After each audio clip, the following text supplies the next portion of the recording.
Well, Al Jazeera's Hashem Ahelbar joins us now from Wergan, south of Marrakesh. Hashem, I understand you're at the heliport, and I believe that helicopter behind you is going to be taking off momentarily. It's carrying aid. Tell us what we need to know.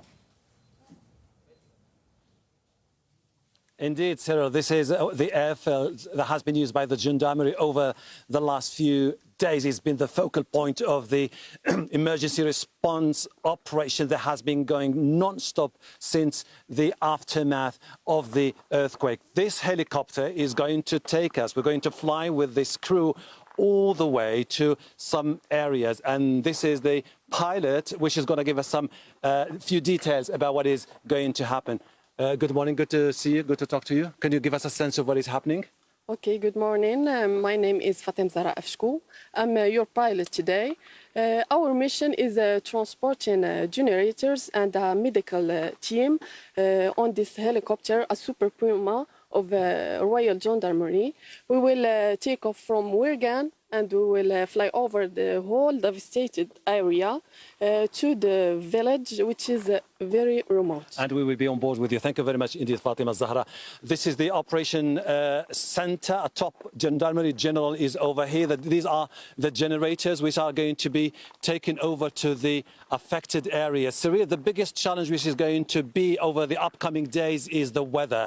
And this explains why because when we were driving to this airfield, basically the biggest challenge was basically the need to deliver more and more aid to the affected areas, because with the makeshift camps, with all the installations put into place, you have to brace yourself for what could be a prolonged cold weather in the upcoming days. There are medical teams over here ready to fly over the area. And this is, you can see behind me, more helicopters which are going to be part of the airfield, which continues all the way. Below you can see the town of Wergan, where we were reporting live over the last few days, dotted with tents, makeshift camps all the way. And the ravine, which serpentines its way through the mountains, is where you have the most affected areas in the Atlas Mountains. This is where we're going to fly, and we're hoping to be able to reach one of those desolate villages where no one has been before.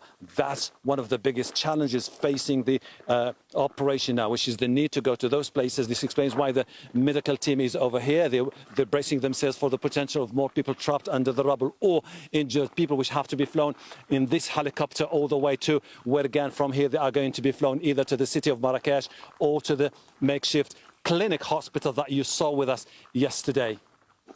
Hashem, quick question before I let you go and before you get on that helicopter. Is this the main launching pad for aid operations going into those villages in the Atlas Mountains, or are there multiple aid hubs, as it were? The biggest is the one where we flew first time from the city of Marrakesh, Cyril. This is the forward operations center, mainly used by the Gendarmerie. Why is it crucial?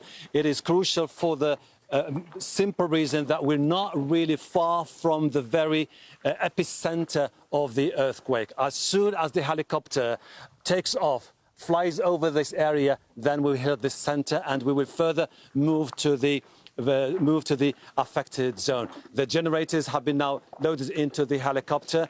We are expecting the medical team to be on board with us any time now, and then we are going to move. Now, Cyril, the authorities say that they're expecting students to start school on Monday in the very affected zones. They're pitching up tents now, setting up temporary schools there. They are discussing the need to move many of the students into urban centers. When it comes to the civilians trapped into those areas, particularly the victims of the earthquakes, that's the debate. The need to move them as soon as possible to temporary shelters, because they do understand as soon as it gets cold and rainy, it's going to be an extremely delicate operation. Look, if they're able to start school 8 to 9 days after that earthquake, given the scale of the devastation we've seen, that will have been a pretty remarkable accomplishment on the part of the authorities. Hashem Ahelbar will be very keen to see what you find out when you get on that helicopter. Thank you very much.